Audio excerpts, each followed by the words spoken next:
morning, family. It's Tasha, Mom Bear Prepping. So you already know what time it is. Get your coffee, pull up. We're about to talk about it. So today I'm about to bring you 4 preparedness areas that we are personally working on that you might have forgotten. This video is just to help those that are trying to fill holes, trying to think of new things to do.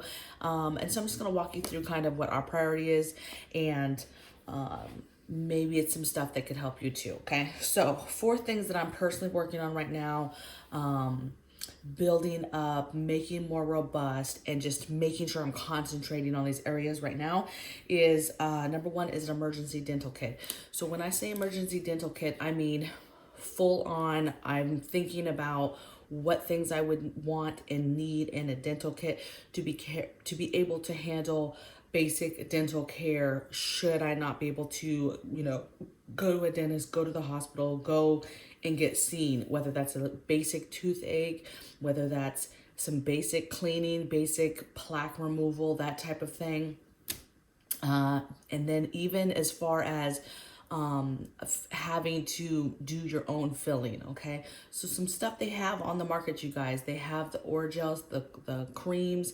I'm thinking holistic this time too, so I'm trying to build over-the-counter items for pain management, things like that. But I'm also thinking holistic things that I can, oils and different things that I can put together specifically for toothache pain.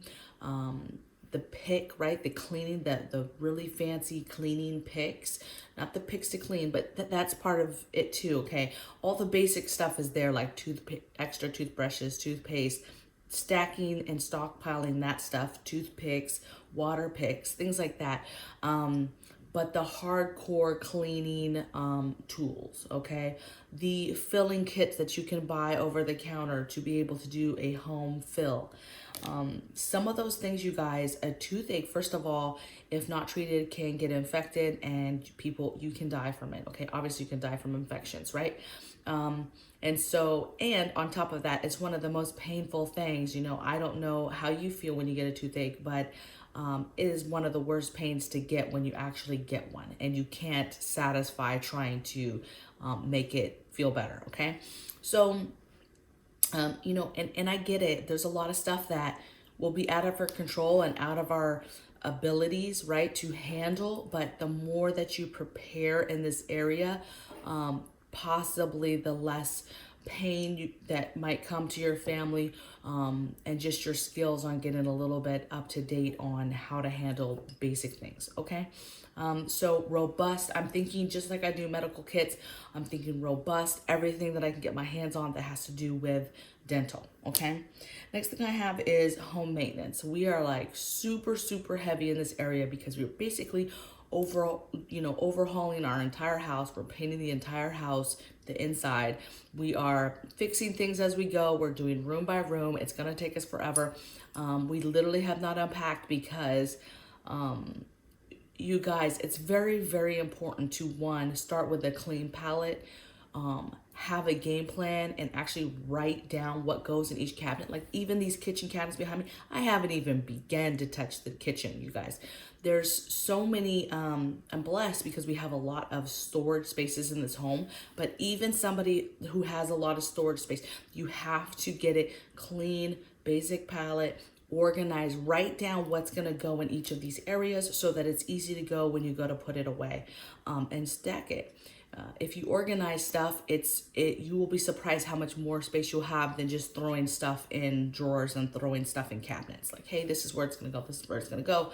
You'll be surprised when you actually, just start with your pantry. If you're not an organizer, just start with your pantry, take everything out, clean it down, wipe it down with some hot water and vinegar, and start putting it back organized. All the soups together, all the meat together, all the vegetables together. Just start doing that, and you will be surprised how much space you will have left over after you organize it like that, okay? So some things to think about in home maintenance, right? Cleaning filters. This is an older home. We have a lot of filters. We've been cleaning filters. In newer homes that have HVAC and things like that, getting filters, replacing filters, and getting your backups and having all that stuff put away for when you need it next time. Doing basic maintenance on fireplaces, wood stoves, anything like that. Pulling stuff out, cleaning stuff, making sure things work, and then in that moment, if you can, get fixing those fixes. Okay, it's much easier to almost do fixes like that as you go than all of a sudden it's very, very overwhelming to do it all at once. Okay, that's why we're concentrating on the room at a time, the bottom to the top, right? And that seems to be helping for us to not feel so overwhelmed and crazy. Pipes, weathering of your home, fortifying of your home, extra batteries for maintenance tools, right? Tools that you have. Get up for drills and things like that. Getting all the extra batteries and things like that. Figuring out your alternate heat and cooling during this time. Cleaning cabinets, cleaning the gutters, right? Let's clean out the gutters, get them nice and clean. Figure out your pipe system, figure out how it's draining. Is it draining right? Get your rain catchment barrels going, that type of maintenance, okay? Extra supplies, I said that, light bulbs, all the maintenance things that are like everyday things, get those things, okay? And have the extras if you can. And you guys, if you can't afford this stuff right now, make a list. Just, hey, I don't have any extra light bulbs right now. That's fine if you can't afford extra light bulbs right now. Just take a piece of paper and say a wish item, preparedness items I would like to get in the near future, and write light bulbs, okay? You don't have any extra batteries, okay? Just write it down. Write down this list so that when you do have money, you're not scrambling to think about all the things that you need. You've already gotten written down. You get your taxes, maybe you get a bonus, you have a good check all of a sudden. Look at the list, get a couple things off the list. You don't have to get everything at once. And if you can't get it now, just write it down, start making lists. When we don't have a lot of money, or even people ask me, what can I do? I don't have a lot of money.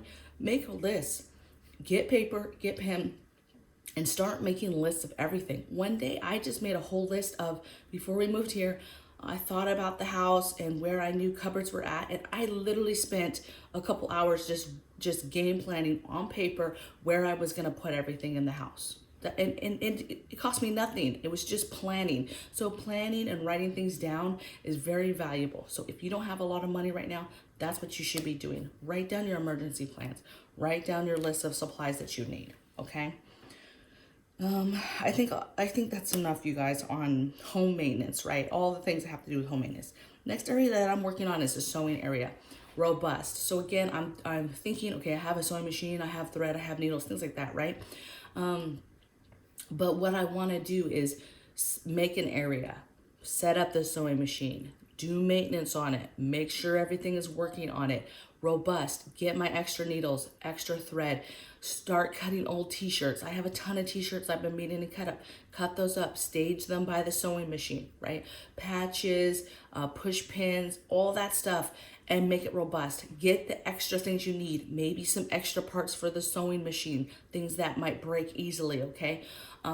If you don't have a manual anymore, things like that, order that. So just getting a robust sewing area together. Doesn't have to be a lot, just a little area with your sewing machine. Again, too, sewing machines, you can get sewing machines at Walmart for $100, $150, okay? Probably even cheaper. They have even smaller ones, okay? Thrift stores, garage sales, things like that. Get this stuff, okay? So my sewing area, I'm personally working on making that way more robust this year, okay? Another thing, and the last thing I'm working on, is staging my preparedness items. So again, I just talked about cleaning everything, fresh slate, reorganizing stuff, making space, making moves as far as moving things around where we need to move them to make more space. I'm gonna give you an example. I told you I haven't even touched the kitchen yet, but I touched an area where it's near the kitchen, and I moved my refrigerator over there, which then opened up a huge space for me to put some shelving, and added like a ton more organizing space and shelving area for me to put all my canner stuff and all that stuff, okay? So just look around. You don't have to do what is set in stone, okay? I get it if you have an apartment and you can't really move stuff around, but I'm just saying, fresh eyes, take a look at your place and start staging stuff and making space. Stage your preparedness items. We stage our flashlights, right? Where are the batteries in a couple different locations? Where are we staging all our maintenance stuff for the house? Where are we staging? We have lanterns. So we have the little solar ones. We have some bigger solar ones that are strategically placed throughout the house. And then we have our regular lanterns that take oil, strategically placed around the house. That way, if we ever get to a long-term situation, I just have to add oil to those, okay? Just knowing where stuff is placed, staging stuff from my alternate heat stuff, from my solar generators to whatever it is, okay? Solar generators and comms, where's that staged? How can I keep that on my Faraday cage but still keep that as part of my decor? Those are the things I'm talking about, okay? And staging stuff and knowing where stuff is like that makes it easier. The lights go out and you're not scrambling, wondering where everything is at, okay? You're in the bathroom, there's a lantern there, you're okay. I mention that one a lot just because it's the simple things that make a situation not be so scary, okay? Especially for kids. All right, what else did I think that's all I had, you guys. I had a few more notes, but we'll probably end it here. But these are just 4 areas that I'm personally working on myself this next year. There's a lot of stuff we're working on, but these are kind of what I'm working on right now, trying to fill right now. The home maintenance for us, surprisingly, we've taken a big hit, and that is what we're concentrating on the most right now, is getting our house fortified, we have not lived here for years and years and years, and it's about getting this house up to date, fortified, and all the maintenance and stuff that hasn't been being done on it, okay? I'm this close to being done with this cough, you guys. But it's just hanging on here and there. I think it's gone, and then it just kind of creeps a little bit. So I will see you guys on tomorrow's video. I'd love to hear in the comments below what you guys are doing. What's your priorities? What are areas that you're working on? Help the group. Give everybody ideas because everybody sometimes needs help with filling holes and ideas and hey, what's the next project and thing that I can work on, okay? And I will see you guys tomorrow. Take care. Bye.